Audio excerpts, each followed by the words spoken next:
सातत्यानं समाजाकडून पाठपुरावा सुरू होता। हायकोर्टमध्ये पुण्यश्लोक अहिल्यादेवी प्रबोधन विचार मंच यांच्या मार्फत जी केस दाखल केली होती, हायकोर्टाने संभाजीनगर जिल्ह्यातील फुलंब्री तालुक्यातील बाबरा गावातील खिलारे कुटुंबियांनी जे धनगर समाजाचे आहेत त्यांनी धनगड जमातीचे दाखले काढले होते आणि कोर्टानं असं म्हटलं होतं की 5 लोक धनगड समाजाची राज्यामध्ये आहेत। मुळात त्या लोकांनी ॲफिडेव्हिट दिलं होतं कोर्टामध्ये की आम्ही धनगर समाजाची लोक आहोत, परंतु आमच्या पूर्वजांनी धनगड नोंदी केल्यामुळं आम्ही दाखले काढलेले आहेत। परंतु कोर्टामध्ये धनगर समाजाच्या विरोधामध्ये निकाल गेला आणि आम्ही सरकारकडे मागणी केली होती की जी धनगर समाजाच्या लोकांनी धनगड जमातीचे दाखले काढलेले आहेत, जात पडताळणी केलेली आहे, ती रद्द करून मिळावी। परंतु कायदेशीर अशी अडचण निर्माण झाली होती की एखाद्या जात पडताळणी समितीनं एखाद्या व्यक्तीला जमातीचा दाखला दिला तर तो रद्द करण्याचा अधिकार हा जात पडताळणी समितीला नव्हता, हायकोर्टात जावं लागत होतं।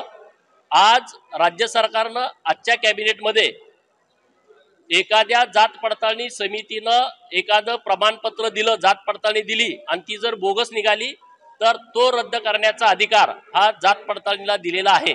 त्यामुळे येत्या काही दिवसामध्ये धनगड सर्टिफिकेट ज्या धनगर समाजाच्या लोकांनी काढलेले आहेत ते रद्द करून आम्हाला मिळतील, म्हणजे आम्हाला चांगल्या पद्धतीचा न्याय मिळेल। मी राज्य सरकारचं विशेष अभिनंदन करतो आणि आता आमचं आरक्षणाचा मार्ग राज्य सरकारनं तात्काळ काढला पाहिजे, कारण सुप्रीम कोर्टानं जो निर्णय दिलेला आहे मागच्या 5-6 दिवसापूर्वी त्यामध्ये अनुसूचित जाती आणि अनुसूचित जमातीचं उपवर्गीकरण करण्यासाठी परवानगी दिलेली आहे।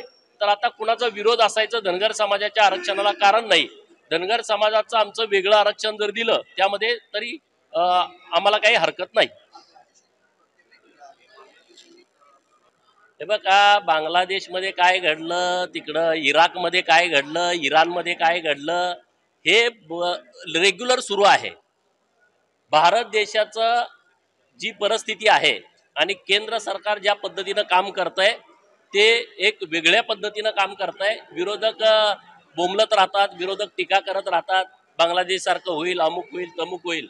त्यामुळं अशा कुठल्याही भ्रमात या पुढाऱ्यांनी राहणं गरजेचं नाही, त्यांनी वास्तवात यायला पाहिजे। नरेंद्र मोदींच्या नेतृत्वामध्ये एकदम जोरात काम राज्यामध्ये आणि देशामध्ये सुरू आहे। त्यामुळे असल्या ज्या स्टेटमेंट लोक देत आहेत त्या लोकांची मला खरं तर कीव वाटते। तर कसं होईल आता हे, या बोलण्याला काय महत्व आहे का? तुम्हाला पण सगळ्यांना माहित आहे। उगाच आता स्टेटमेंट सकाळपासून बरेच जण देत आहेत, बांगलादेशमध्ये हे घडलं, बांगलादेशमध्ये ते घडलं। अरे बांगलादेशच्या पंतप्रधान तिथं अशी परिस्थिती निर्माण झाल्यानंतर पहिल्यांदा भारताचा आसरा घेत आहेत, ह्याच्यावरती तुम्ही बोला ना, या विषयावरती तुम्ही स्टेटमेंट द्या ना। राहुल गांधी म्हणले की बाबा हिंदू इथं असे हिंसक आहेत। अरे हिंदू जर हिंसक असते तर बांगलादेशच्या पंतप्रधान भारताच्या आश्रयाला आल्या असत्या का? हे सगळं त्या लोकांना माहित आहे ना की हाच देश सुरक्षित आहे। अनेक राष्ट्रांमध्ये अशी परिस्थिती निर्माण झालेली आहे, परंतु भारतासारखा सुरक्षित देश दुसरा कुठला नाही असं बाहेरच्या सुद्धा लोकांचं म्हणणं आहे।